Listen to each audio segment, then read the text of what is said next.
నమస్తే, JM6 టీవీకి స్వాగతం. ఈరోజు ముఖ్యాంశాలు. రేషన్ కార్డుల జారీ నిరంతర ప్రక్రియ.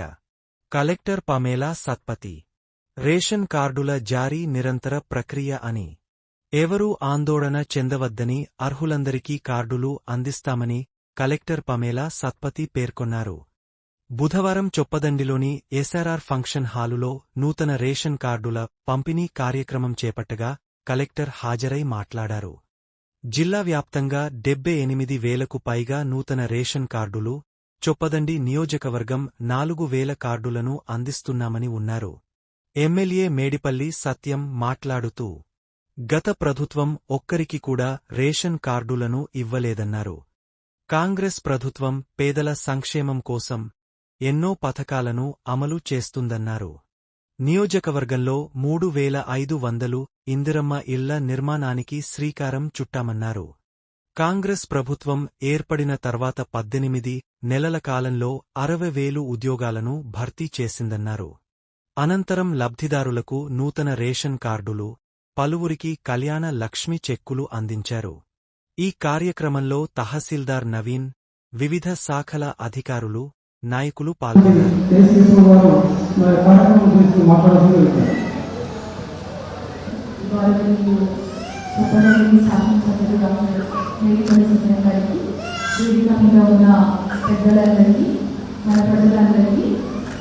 ముఖ్యంగా రేషన్ కార్డ్ అంటే ఇప్పుడు ఆధార్ కార్డ్ వచ్చింది, కానీ రేషన్ కార్డ్ అంటే ఎప్పుడో నుంచి కూడా ఒక మనిషికి గుర్తింపు. రేషన్ కార్డు ఉంది, రేషన్ కార్డులో పేరు ఉంది అంటే పెద్దవాళ్ళని మీరు అడిగిన, ఒక ఊళ్ళో చాలా పెద్దవాళ్ళని అడిగిన తాత మీరు ఉన్నారంటే రేషన్ కార్డులో పేరు ఉంటే నేను బతికినట్టే. సో ఆ విధంగా రేషన్ కార్డుకి గౌరవం ఉండేది. ఏ ప్రభుత్వం అయినా, ఏ రాష్ట్రం అయినా రేషన్ కార్డుని ఆధారపెట్టి చాలా వాటికి సంక్షేమ పథకాలు కానీ, సౌకర్యాలు కానీ ప్రజలకి అందజేస్తుంది. కాబట్టి రేషన్ కార్డు అనేది ఒక ముఖ్యమైన, ఒక కీలకమైన గుర్తింపు ఎక్కడైనా. కానీ సో ఈరోజు మన రాష్ట్ర ప్రభుత్వం ఆధ్వర్యంలో అతి ప్రతిష్టాత్మకమైన అంటే సివిల్ సప్లైస్ ఆధ్వర్యంలో చాలా రకాలు పథకం ముందుకి వచ్చినాయి. ఈ రేషన్ కార్డుతో పాటు ఇది అయితే ఒక అంటే ప్రతి మండలంలో, ప్రతి ఊరు ఇంటి తిరిగి ఒక సోషల్ ఎకనామిక్ సర్వే చేసిన తర్వాత అంటే ఆ కుటుంబంలో ఎవరెవరికి రేషన్ కార్డు ఉందా లేదా, పేరు ఉందా లేదా అనేది తెలుసుకున్న తర్వాత ఈ రేషన్ కార్డు మన జిల్లాలో మొత్తానికి చూస్తే 78,000 పైగా మనం మన జిల్లాలో ఇవ్వగలుగుతున్నాము ఈరోజు. అదేవిధంగా సివిల్ సప్లైస్ డిపార్ట్మెంట్లో మహిళలందరూ కూడా ఎక్కువ ఆనందపడుతున్నారు. ఈరోజు సన్నబియ్యం కూడా ఇవ్వగలుగుతున్నారు ప్రభుత్వం ఆధ్వర్యంలో. సో రకరకాలు ఈరోజు సౌకర్యాలు మనకి ప్రభుత్వం ఆధ్వర్యంలో అంటే ప్రజలకు అందజేయడం చాలా సంతృప్తికరమైన విషయం. ఈ సందర్భంగా గౌరవనీయులు ఎమ్మెల్యే గారు మంచి ప్రోగ్రాం కార్యక్రమం పెట్టి మనకి దాన్ని భాగస్వామి చేసినందుకు వారిని మరోసారి ధన్యవాదాలు తెలియజేస్తున్నాను. మీరు అందరూ కూడా ఎవరికైనా పేరు ఒకవేళ మిస్ అయి ఉంటే, ముఖ్యంగా మహిళలు ఎప్పుడెప్పుడు ఒకవేళ ఇంటిలో లేకపోవడం, లేకపోతే కొంతమంది చాలాసార్లు అంటే మన వాళ్ళు అక్కడ పోయేటప్పుడు వాళ్ళ పేరు అక్కడ మిస్ అయి ఉండడం సందర్భం కొంత ఉండొచ్చు డోర్ లాక్ చేసిన సందర్భంలో. సో ఇది మా మొదటి విడుదల మాత్రమే. అంటే ఎప్పుడో నుంచి వాళ్ళ అప్లికేషన్ ఆగిన సందర్భం, అంటే 2016 నుంచి 17 నుంచి కూడా పెట్టిన అప్లికేషన్స్కి ఇప్పుడు మనం ప్రాసెస్ చేసుకున్నాము. ఇప్పుడు మనకి సర్వేలో దొరికిన అప్లికేషన్స్ కూడా ప్రాసెస్ చేయడం జరిగింది. కానీ ఒకవేళ ఎవరైనా మిస్ అయిన వాళ్ళు ఉంటే దానికి కంగారు పడాల్సిన అవసరం లేదు. ఇది ఒక నిరంతర ప్రక్రియ కాబట్టి మీరు మా దృష్టికి తీసుకొని రండి. తప్పకుండా మీ పేరు నమోదు చేసే విధంగా మనం ఇన్షూర్ చేస్తున్నాము. మరొకసారి అందరూ తెలుసు,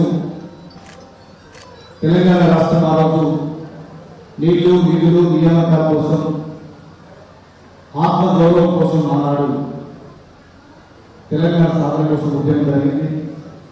2014 సంవత్సరంలో ఆనాడు యూపీఏ ప్రభుత్వం తెలంగాణ ప్రజల ఆకాంక్షల్ని, తెలంగాణ ప్రజల ఆత్మగౌరవాన్ని గుర్తించి ప్రత్యేక తెలంగాణ రాష్ట్రం నిర్మించింది. కానీ ఈ ఆత్మగౌరవం కోసం అయితే మన తెలంగాణ రాష్ట్రం కోసం కొట్లాడము ఈ ఆత్మగౌరవం కోసం తెలంగాణ రాష్ట్రాన్ని మనం తెచ్చుకున్నాము. దీంట్లో ఒక రేషన్ కార్డు ఉంటే పేదలకు ఒక గుర్తింపు ఉంటుంది, ఒక గౌరవం ఉంటుంది. ఏదైనా ప్రభుత్వ పథకాలు, కేంద్ర ప్రభుత్వ పథకం కానీ రాష్ట్ర ప్రభుత్వ పథకం కానీ ఏ పథకానికైనా మనం అప్లై చేస్తున్నామంటే కనీసం ఉండాల్సింది ఒక రేషన్ కార్డు. అట్లాంటి రేషన్ కార్డు ఏదైనా 10 సంవత్సరాలని మనం తొక్కిపెట్టింది గతంలో ప్రభుత్వం.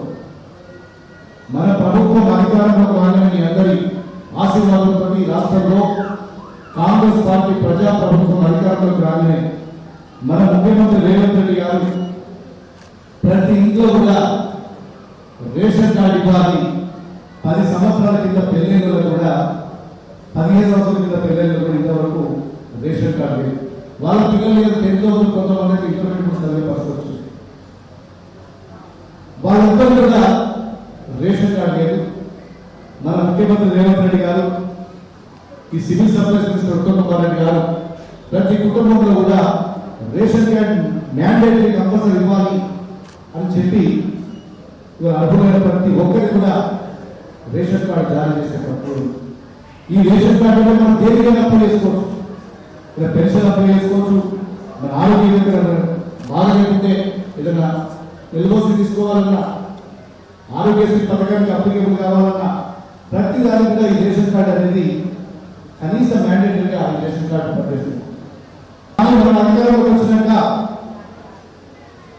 ఈ నియోజకవర్గంలో 3500 ఇళ్ల నిర్మాణానికి భూమి పూజ చేస్తున్నాం. కొంతమంది అయితే ఇక్కడ దిగ్గజంలో తెలుసు, వాళ్ళ కొంత డబ్బులు ఇప్పటికే జమైనాయి. అనేక గ్రామాల్లో కూడా ఫస్ట్ ఫేజ్ డబ్బులు జమ చేస్తాం. ఇంకా భవిష్యత్తులో మీరు ఎవరో ఇల్లు కట్టుకున్నాను అని దరఖాస్తు పెట్టుకున్నాను. గతంలో కాంగ్రెస్ పార్టీ ప్రభుత్వం ఉన్నాడే, 2004 నుంచి 14 కాంగ్రెస్ పార్టీ ప్రభుత్వం ఉన్నాడే మీడియా తెలుసు. ఆ 10 సంవత్సరాలు ఇండస్ట్రీ మధ్యలో 10 సంవత్సరాల ఒక ఇల్లు వాడే మళ్ళీ మా ప్రభుత్వం నుంచి మళ్ళీ ఇల్లు స్టార్ట్ చేస్తాం. ఆనాడు ఎవరైతే అనుకున్న ప్రతి ఒక్కరికి ఇల్లు కట్టుకున్నాం, దరఖాస్తు పెట్టుకున్న ప్రతి ఒక్కరికి ఏ విధంగా ఇల్లు కట్టించినామో ఈసారి మళ్ళీ 3000 ఇళ్ల శ్రీకారం చుట్టినాం. వచ్చే 200 సంవత్సరాల్లో ఎవరు ఇల్లు కట్టుకున్నామని దరఖాస్తు పెట్టుకున్నా వాళ్ళందరికీ ఇల్లు ఇచ్చే బాధ్యత మన ప్రజాప్రభుత్వం తీసుకుంటారని చెప్పి మీ అందరికీ మాట్లాడుతున్నాం. అంతేకాదు మా సోదరు మన రాష్ట్రంలో ఎక్కడికి ప్రయాణం చేసినా ఆర్టీసీ బస్సులో ఒక్క రూపాయి కూడా బస్సులే లేకుండా ఉచిత ప్రయాణ సౌకర్యం కల్పిస్తుంది కాంగ్రెస్ పార్టీ ప్రభుత్వం. 200 యూనిట్లలో కరెంటు రాసుకునే ప్రతి ఇంటికి కూడా ఇలా నాకు తెలిసిన 2-3 తప్ప ప్రతి ఒక్కరు కూడా ఒక నెలకు 1500 రూపాయల కరెంటు బిల్లు ఉచితంగా కాంగ్రెస్ పార్టీ ప్రభుత్వమే మీ తరఫున కాస్తుంది. ఇట్లా ఎన్నో కార్యక్రమాలు గత ప్రభుత్వం చేసిన సంక్షేమ పథకాలు అన్నింటినీ అమలు చేస్తుంది. ఆ ఒక్కటి కూడా మేము ఆపలేదు, అవన్నింటినీ అమలు చేస్తున్నాం. వాటికి అదనంగా మళ్ళీ అమలు చేస్తున్నాం కాంగ్రెస్ పార్టీ ప్రభుత్వం. గతంలో 10 సంవత్సరాలు ఎవరికి ఉద్యోగాలు 60,000 ఉద్యోగాలు రేవంత్ రెడ్డి గారు సర్కార్ వచ్చిన రేవంత్ రెడ్డి గారు 60,000 ఉద్యోగాలు సంవత్సర కాలంలో భర్తీ చేస్తుందని చెప్తున్నారు. ఈ రాష్ట్రంలో ఈ దేశంలో ఆశీర్వదించి నన్ను ఎన్నుకున్నారు. ఎప్పుడు కూడా మీ నమ్మకాన్ని మమ్మీయకుండా నిరంతరం మీ కష్ట సుఖాల్లో మీ ఇంట్లో ఒక బిడ్డలాగా మీకు తోడుగా ఉంటారని చెప్పి ఈ నియోజకవర్గాన్ని ఒక మోడల్ కాన్స్టిట్యూన్సీగా అన్ని రంగాల్లో తీర్చిదిద్దే లక్ష్యంతో ముందుకు పోవడానికి ప్రతి ఒక్కరు కూడా ఈ నియోజకవర్గంలో నాయకులు కానీ కార్యకర్తలు కానీ పార్టీలకు అతీతంగా రాజకీయాలకు అతీతంగా ప్రతి ఒక్కరు అండగా ఉంటుంది. ప్రతి నియోజకవర్గంలో అన్ని చిత్తపడిన రాజకీయాలు చేస్తారు. కానీ మన నియోజకవర్గ ప్రజలు చాలా మంచి వాళ్ళు, ఇక్కడ నాయకులు మంచోళ్ళు. ఇలా ఎన్నికలప్పుడు రాజకీయాలు చేస్తారు, ఎన్నికల తర్వాత ప్రతి అన్ని అభివృద్ధి మీద దృష్టి పెట్టాలని మన జిల్లా కలెక్టర్ గారు చాలా మంది కలెక్టర్ అంటే కేసీలో మున్సిపల్టీ దర్పలు చూపిస్తుంటారు. కానీ మన కలెక్టర్ గారు ఎప్పుడు కూడా నిరంతరం ఫీల్డ్ విజిట్ చేసుకుంటూ ప్రజల సమస్యలు పరిష్కరించాలని చెప్పి, ముఖ్యంగా మహిళా సమస్యలు కావచ్చు, విద్యార్థుల సమస్యలు కావచ్చు, ప్రతిరోజు కూడా రాష్ట్ర ప్రభుత్వం మన ముఖ్యమంత్రి గారు ప్రతిరోజు హాస్టల్స్ తగ్గియాలంటే చాలా మంది కలెక్టర్లు కూడా ఎక్కడ కూడా ఇంప్లిమెంట్ చేస్తారు. కానీ మన కలెక్టర్ గారు ప్రతి స్కూల్ విజిట్ చేయడం, హాస్టల్స్ విజిట్ చేయడం, ఎందుకంటే హాస్టల్లో పేద పిల్లలు చదువుతున్న వాళ్ళకి ఒక భరోసా ఇవ్వాలని చెప్పి అంగన్వాడీ కానీ, హాస్టల్ కానీ, పాఠశాలలు కానీ ప్రతిదీ విజిట్ చేసుకుంటూ ప్రభుత్వ ఆసుపత్రులు కానీ ఒక పేదలకు ఒక భరోసా ఇచ్చే కార్యక్రమాన్ని కృతజ్ఞతలు తెలియజేస్తూ గత ప్రభుత్వం చేసిన సంక్షేమ పథకాలు అన్నింటినీ అమలు చేస్తుంది. ఆ ఒక్కటి కూడా మేము ఆపలేదు, అవన్నింటినీ అమలు చేస్తున్నాం. వాటికి అదనంగా అవి అమలు చేస్తుంది కాంగ్రెస్ పార్టీ. గతంలో 10 సంవత్సరాలు ఎవరికి ఉద్యోగాలు 60,000 ఉద్యోగాలు రేవంత్ రెడ్డి గారు సర్కారు వచ్చిన రేవంత్ రెడ్డి గారు 60,000 ఉద్యోగాలు సంవత్సర కాలంలో భర్తీ చేస్తుందని చెప్తున్నారు. ఈ రాష్ట్రంలో ఈ దేశంలో 22 రాష్ట్రాలు 8 కేంద్రపాలిత ప్రాంతాల్లో ఏ రైతు చేయలేని విధంగా 25 లక్షల మంది రైతులకు 21,000 కోట్ల రుణమాఫీ చేసిన భారతదేశంలోనే ఏకైక సర్కార్ మన తెలంగాణ సర్కార్. అంతేకాదు గతంలో రైతు బంధు 4 నుంచి కోట్ల దాకా వాళ్ళకి ఎక్కువ ఇష్టపడిన ప్రజలు.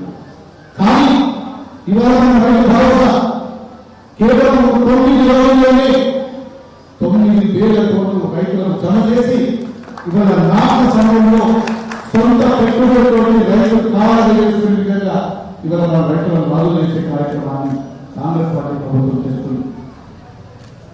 గతంలో తెలంగాణకు తెలుసు ఏ విధంగా కటింగ్ పెట్టి మన దోచుకుంటున్నారో ఇవాళ ఎలాంటి కటింగ్ లేకుండా ఇవాళ ధాన్యం కొనుగోలు కేంద్రాలు ఓపెన్ చేసి కటింగ్ లేకుండా సంబంధించే రైతులకు 500 రూపాయలు బోనస్ ఇచ్చి మరి కాంగ్రెస్ పార్టీ ప్రభుత్వం కొనుగోలు చేస్తుంది. ఇది కాంగ్రెస్ పార్టీ ప్రభుత్వం వచ్చినాక సంవత్సరం కాలంలో చేస్తాం. 10 సంవత్సరాలు ఉంటే ఒక రేషన్ కార్డు లేదు, ఒక ఇల్లు లేదు, పేదలకు ఒక చదువుతున్న పిల్లలకు ఉద్యోగాలు ఏది కూడా లేదు. మన సంవత్సరం కాలంలో చేస్తాం. ఇంకా 300 సంవత్సరంలో ఇంకా చాలా చేసేది ఉంది. మేము ఎన్నికల హామీలు ఇచ్చినట్టు పెన్షన్ పెంచుతాం. మహిళలకు కూడా 2,000 చేసే కార్యక్రమాలు కూడా మన ముఖ్యమంత్రి ఆలోచన చేస్తుంది. ఎందుకంటే గతంలో ప్రభుత్వం 8 లక్షల కోట్ల అప్పులు చేసి ఆర్థికంగా శక్తిగా ఈ రాష్ట్రాన్ని చేసింది. ఆర్థికంగా మనం ఎప్పుడు ఈ రాష్ట్రం బలపడ్డా మనం ఆలోచన చేసేది మహిళలకు 2,500 కోసం, అదేవిధంగా పెన్షన్ పెంపు కోసం ఈ రాష్ట్ర ప్రభుత్వం ఆలోచన చేస్తుంది. మీరు ఎక్కడ లేని విధంగా సెల్ఫ్ హెల్ప్ గ్రూప్ మహిళలకు దురదృష్టవశాత్తు ప్రమాదవశాత్తు చనిపోతే వాళ్ళకి 10 లక్షల ప్రమాద బీమా సౌకర్యం మహిళల కోసం పెట్టింది మన కాంగ్రెస్ పార్టీ ప్రభుత్వం. సహజంగా గమనిస్తే 2 లక్షల రూపాయల కుటుంబానికి అండగా ఇస్తుంది కాంగ్రెస్ పార్టీ ప్రభుత్వం. మన నియోజకవర్గంలో కూడా ఏదైనా పెండింగ్ ఉన్నటువంటి మన గ్రామీణ కేంద్రాలు మనం ఇక్కడ ప్రారంభించుకున్నాం. పక్కన దుర్గాపూర్లో బడ్జెట్ పంటగల అన్ని కూడా గ్రామీణ కేంద్రాలు పూర్తి చేసుకొని ఓటీ కాలువలు అన్ని చేసుకొని రానున్న 1 సంవత్సరం 2 సంవత్సరాలు పూర్తి చేసుకొని ఆంధ్రప్రదేశ్ లో కోనసీమ ఏ విధంగా ఉంటుందో, తూర్పు గోదావరి పశ్చిమ గోదావరి ఏ విధంగా అయితే పాడి పంటలు పచ్చగా కనబడుతుందో భవిష్యత్తులో ఈ చొప్పదండి నియోజకవర్గం ఎక్కడ చూసినా కూడా పచ్చగా కనబడుతుంది చెప్పి ఎక్కడికి నేను మాట్లాడుతున్నాను. మన నియోజకవర్గానికి 200 కోట్లతో ఇంటిగ్రేటెడ్ రెసిడెన్షియల్ స్కూల్ రాబోతుంది. గంగాధరలో ఇక్కడ ఉద్యమంలోనే కలెక్టర్ సంబంధించి ఇప్పటికీ మొత్తం భారతీయ కాంపిటీషన్ ప్రభుత్వానికి నివేదించింది. రామగుడిలో అడ్వాన్స్ ట్రైనింగ్ సెంటర్ సంబంధించి పూర్తిగా ప్రణాళిక సిద్ధం చేసి మన కలెక్టర్ గారు ప్రభుత్వానికి నివేదిక ఇచ్చారు. గంగాధరలో తొందరగా డిగ్రీ కాలేజ్ రాబోతుంది. ఈ నియోజకవర్గానికి ఒక ఎడ్యుకేషన్ హబ్గా, ఒక ఇరిగేషన్ హబ్గా సకల హక్కులతో రానున్న రోజుల్లోనే ఇలా రాష్ట్రంలో చొప్పదండి నియోజకవర్గం గురించి మాట్లాడే విధంగా చొప్పదండి నియోజకవర్గం యొక్క మోడల్ కాన్స్టిట్యూన్సీ అనుకునే విధంగా ఈ నియోజకవర్గాన్ని తీర్చిదిద్దే బాధ్యత తీసుకుంటారని చెప్తున్నారు. ఇక్కడ ప్రజలు నన్ను ఎంతో ఒక కుటుంబ సభ్యులుగా ఆరాధించి వాళ్ళ ఇంట్లో ఒక సోదరులాగా ఒక బిడ్డగా ఆశీర్వదించి నన్ను ఎన్నుకున్న